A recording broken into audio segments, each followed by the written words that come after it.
Энэ удаад доктор Про хоол хүний биед хэрхэн боловсрдог талаарх мэдээллийг бэлтгэхээр шийдлээ. Бүх төрлийн хоол хүнс хүний биед хэрэгцээтэй 6 төрлийн шимт хичээлийн бодисоос тогтдог. Эдгээрт уураг, өөх тос, нүүрс ус, эрдэс бодис, амин дэм, ус зэрэг багтдаг. Та биднийг хоол идэх бодолд хийх тэр үеэс л хоол боловсруулах систем ажиллаж эхэлдэг. Хоол идэхээр болох мөн үнэрлэх энэ үед амны хүндэд байрлах шүлсний булчирхаагаас шүлс ялгарч ходоод хүчлээ ялгаруулж эхэлдэг бөгөөд энэ нь хоол орж ирэхэд бэлтгэгдэж буй үйл явдал.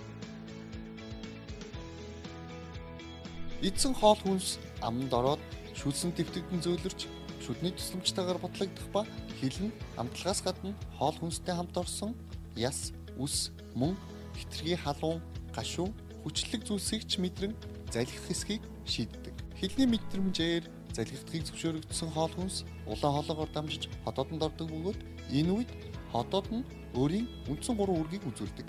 Нэгдүгээр хоол хүнсийг задлахад тусалж ходоодны ханаг үүргэн, хоёрдугаар хоолыг шимэгдэхтэн амар болгож нэгэн жиг хөвсгөр бүтцтэй болгох. Гуравдугаар хоолыг боловсруулах хүчлийг ялгаруулж хоолыг жижиглэн уусгадаг. Үүний дараагаар хоол нь 12 уруу гэдсэнд очих бөгөөд энэ хэсэгт цөс, нойр өвчтгэн фермент хоолыг хамгийн жижиг хэмжээтэй болтол нь задлаж нарийн гидс рүү явуулдаг.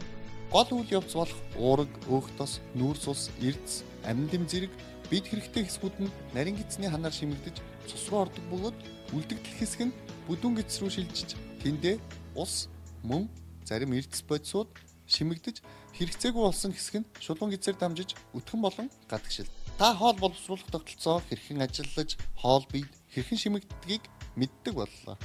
Эрүүлгийг хүсвэл эрүүл мэндийн боловсролыг хүс.